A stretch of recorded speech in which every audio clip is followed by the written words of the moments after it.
Chicago bassist, composer, and bandleader Junius Paul is quickly becoming one of the most recognized and sought-after artists in jazz. After graduating Mount Carmel High School, Junius attended St. Xavier University and graduated with a Bachelor's in Arts and Music degree in 2005. After graduation, Junius began touring, recording, and performing with the biggest names in jazz's history and future, including the Art Ensemble of Chicago, Roscoe Mitchell, Micaiah McCraven, D. Alexander, Curtis Fuller, Dee Dee Bridgewater, Marquise Hill, and KRS-One. His musical journey has taken him all over the world as sideman and leader of his own ensemble. In 2019, Junius released his debut album, Ism, on International Anthems Records. The album received resounding critical acclaim, including a 4-star review in Downbeat magazine and listed as one of the best albums of the year. In 2020, Junius was awarded the prestigious grant from the Three Arts Organization and was named in Downbeat magazine as one of the 25 performers that could shape jazz for the next decade. Junius returned to SXU on November 13th to perform on Andy Garcia's senior recital. I sat down with Junius to catch up with him. I've been fortunate to be involved in a variety of musical situations. And so I started traveling internationally not long after I graduated in November, or actually October of 2005 was my first trip overseas performing with Pevin Everett. And then I went to Africa in November of that year. And from there, things just really kind of took off on the traveling side. Not so much touring, but I would do a lot of like spot dates traveling for a long time, like this trip here with this group to Europe, or this trip and that trip. Not so many tours. I didn't really start touring regularly until maybe about 5 or 6 years ago. And that's when things really started to pick up on that. But I've been able to just be involved with a lot of different situations that have taught me a lot through the Velvet Lounge, which is where I learned so much through my college years and even beyond until Fred Anderson passed away in 2010, and then the club stayed open shortly after that, but not too long. But learned a lot there and was able to take a lot of those learning experiences into recordings, and I've been able to record with a number of different people, the Roscoe Mitchell, the Art Ensemble of Chicago, and perform with and tour with Micaiah McCraven, as well as in 2011. Or not 2011, but I'm sorry, 2019, released my own album entitled Ism under the International Anthem recording company. That's the name of the label. And I've been fortunate to have good reviews with the album and receive a lot of love with it. And so, yeah, just a mixture of all those things and more. There's so many, I can't, everything's not coming to mind, but I've been fortunate to be able to do some things since my graduation from St. Xavier in 2005. Well, Ism actually was something. That was an idea that was born of Micaiah McCraven.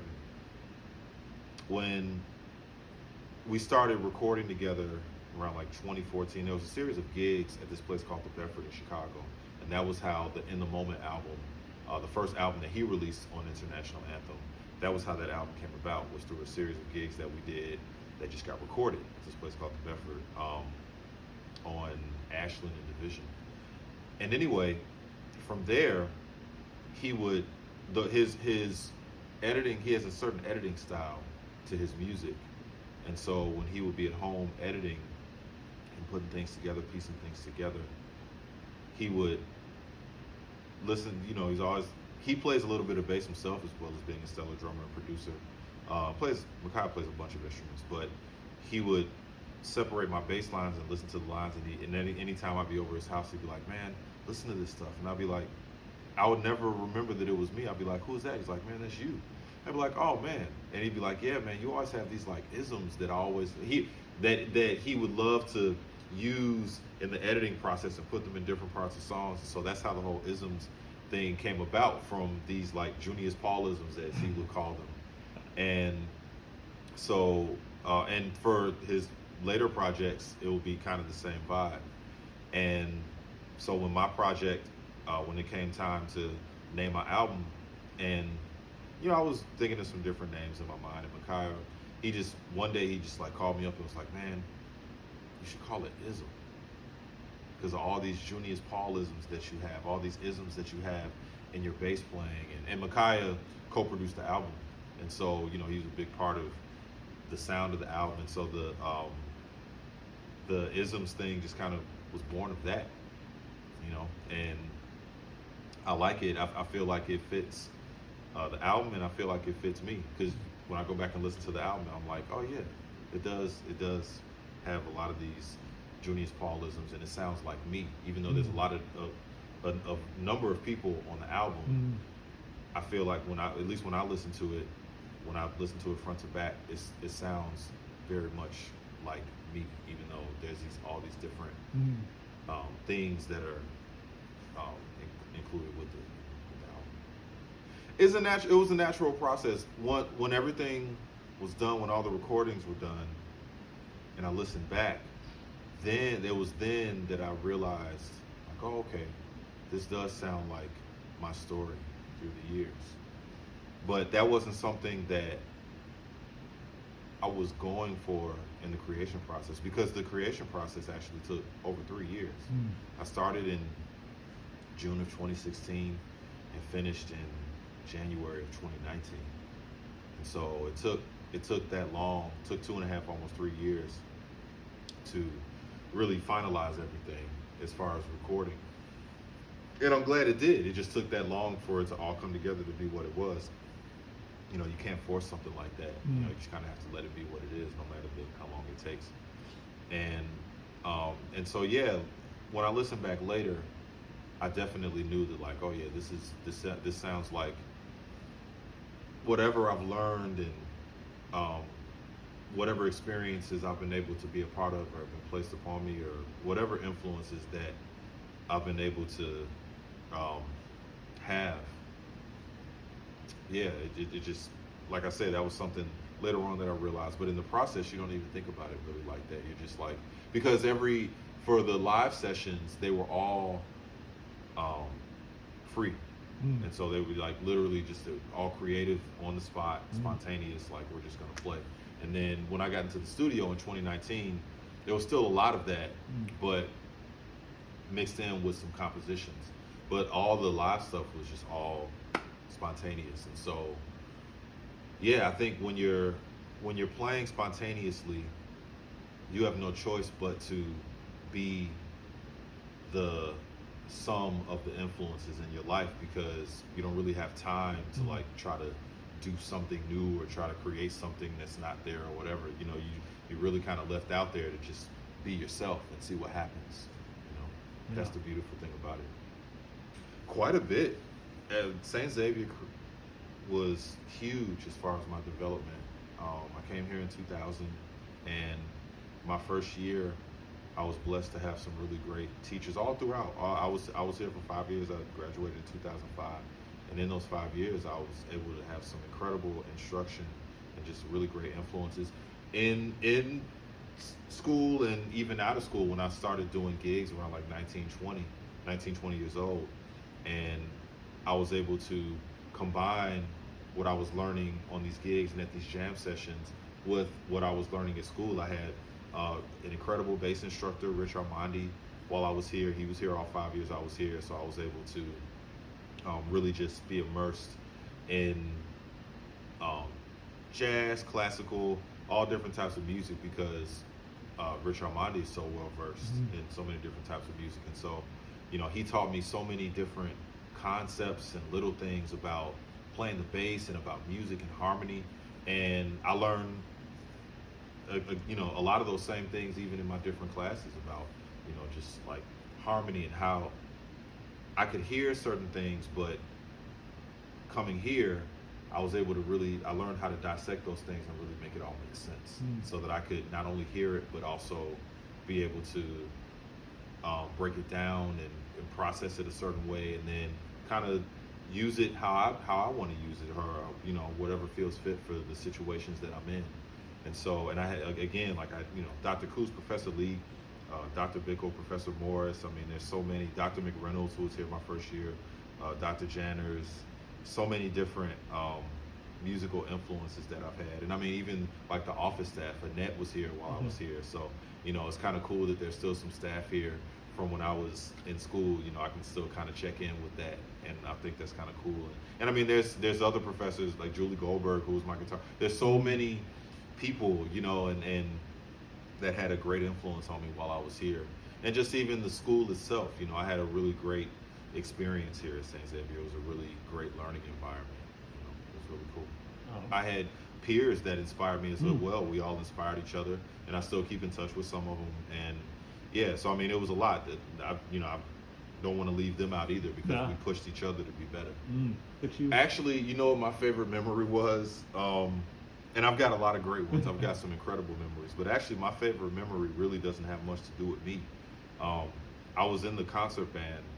This might have been my junior year, my third year, and I was and for this particular semester, we performed Rhapsody in Blue, and so we rehearsed it, you know, the entire semester. And the featured soloist was Professor Lee, and I just remember how amazing. I mean, she was, you know, she taught applied piano, and so, you know, we had her and she was one of my oral skills teachers as well, and one of my favorite professors actually.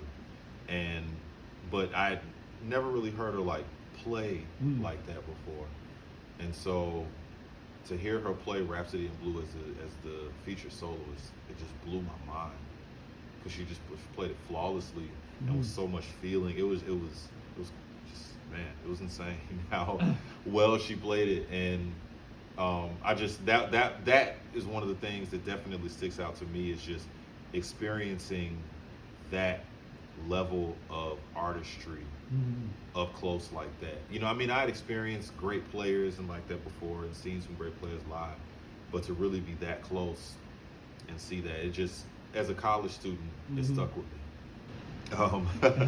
Definitely practice, stay motivated, find ways to stay motivated, because I think especially in these times, it can be very easy to get down on things, and understandably so. We all have our times where, you know, we feel unmotivated, or we feel down about certain things in life, or maybe the circumstances around us. And with that said, I still feel like it's, as artists and as musicians, and as continuing to be aspiring artists, it's our role to not only reflect the times, but to also try to find those flickers of inspiration, because as artists, many times we end up being the inspiration for others. You know, sometimes it could be something that you played, or even something that you said or wrote as an artist, even as a musician, that somebody else may hear and be inspired and make them feel better. That's our job as musicians. And so continue to find motivation the best ways that you can, as hard as it may be sometimes. And sometimes that requires, you know, kind of taking a step back for a second and just kind of overlooking things. And, you know, sometimes that's what it takes. But even with that, just stay in the music as much as possible. Just stay in the music. And also continue to study. You study here at St. Xavier, and make the best of your studies here. And when you leave here, you kind of, I feel like part of the experience here, you're not only studying what you study here, but you're also learning how to study, and learning how to take life experiences and apply them to your music and to your art. So take what you learn here and apply it to not only, you know, what you've already learned, but take those learning experiences and try to apply those concepts to your future learning experiences, so that hopefully you can teach somebody else down the line from your own experiences. And so I guess those are the biggest things that I could try to, that if I could tell somebody, an aspiring student, that would definitely be it, is to practice, try to find as many ways that you can to stay motivated, and especially in these times, and definitely take the things that you learn here and apply those concepts to other areas of your life. The kid from St. Xavier, and I think it speaks a lot to the school, and to, again, the instruction and the tutelage I had here. I think it's, you know, it speaks a lot to St. Xavier, and how amazing of an experience I had here, and also just the magnitude of what this music department means to the school. And so, I would say, and as you congratulate me, I would like to congratulate St. Xavier just on what you guys have been able to do, not only for me, but for so many other music students, that you've sent out into the world, who are incredible instructors, like Justin Antos could possibly win a Grammy, and so, I mean, it's like, it's not just me, it's so many others that you guys have put out into the world and that are really doing incredible things, so I'm glad that it's a community of people, and the St. Xavier Music Department is a family. And so with that said, I'm working on new music, so I plan to have another album out in the next, hopefully, year or so. We'll see what happens with that. Right, we'll see. I mean, hey, we'll see.